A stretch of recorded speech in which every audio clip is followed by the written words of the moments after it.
એક બે પ્રસંગ અમને એવા વર્ણવું જેમાં તે સાક્ષાત પરમાત્મા છે એવું આપણે સ્પષ્ટ રીતે સમજી શકીએ.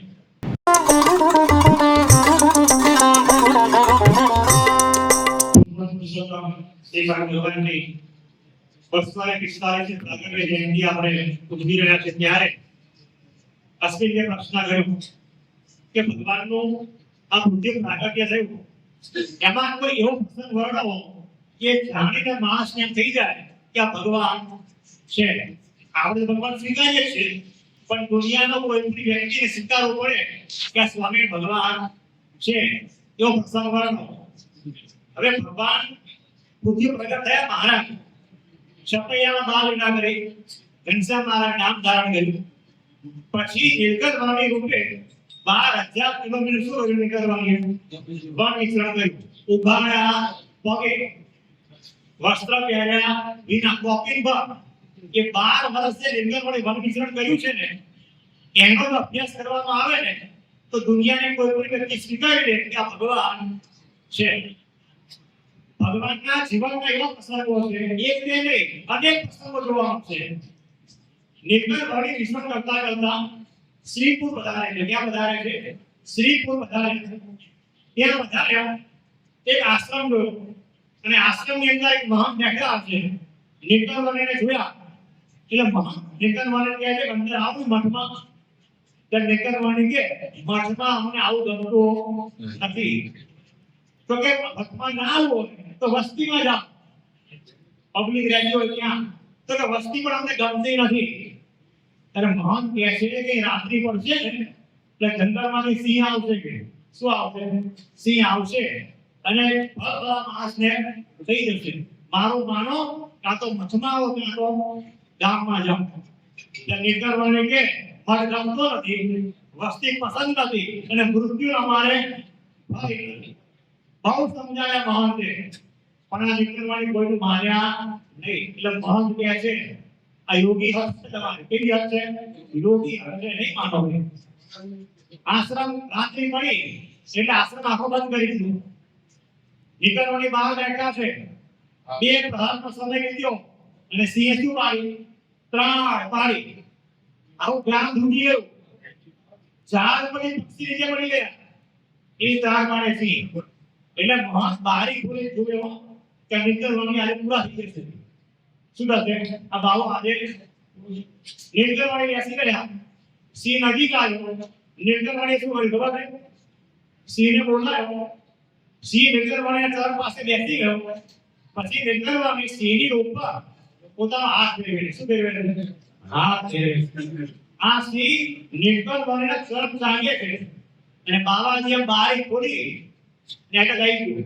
અરે દેખા સિંહની ઓર દેખા દે શું થશે? આખી રાત્રે નીલકંઠ વાણી બેઠા છે.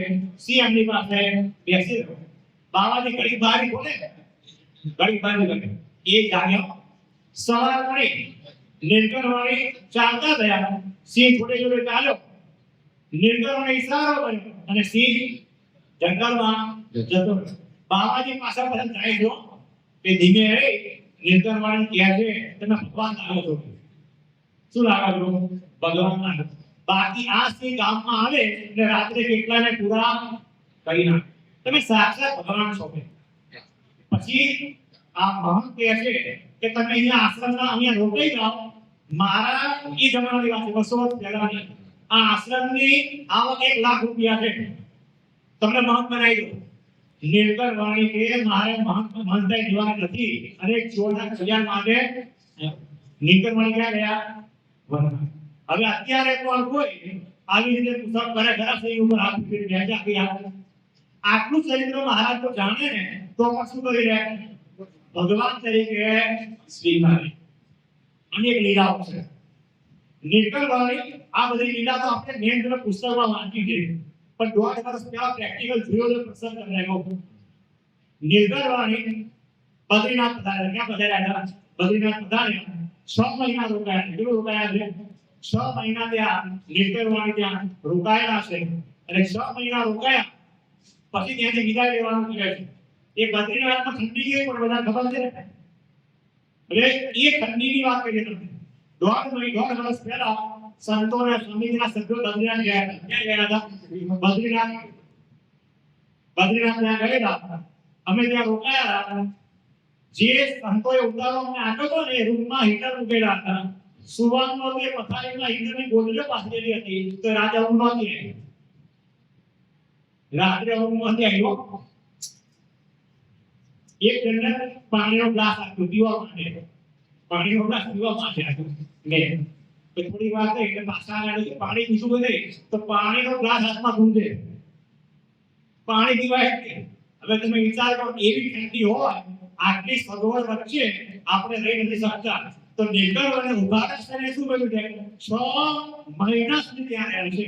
એટલે અત્યારે કોઈ આપણને આમાંથી કોઈ કહે ને કે નીકળ ભગવાન નથી, તો ચેલેન્જ આપી દેવાની કે ભગવાન 6 મહિના રહ્યા ને તો 6 દિવસ ઉભા તો શરીરમાં ત્યાં રહે તો ખબર પડી જાય. 6 દિવસ કોઈ કાઢી ના શકે. એના ઉપરથી પણ પ્રેક્ટિકલ ખબર પડી જાય કે નીકળવાની કોણ છે? ભગવાન. એમ ભગવાનના તો બધા અનેક ચરિત્રો છે, પણ આપણી પાસે સમય નથી એટલે આગળ બહુ કરતા નથી. પણ નીકળવાની એવા ઘણા કાર્યો કર્યા છે કે એ આપણે સમજીએ તો પણ સાક્ષાત સરોવરી ભગવાન છે, એમના ચરિત્રોમાંથી સાબિત થાય છે. એવા ભગવાનની આપણને પ્રાપ્તિ થઈ છે અને એનો પ્રાગટ્ય મહોત્સવ આપણે ઉજવી રહ્યા છે. એમાં આપણને સર્વને આનંદ છે.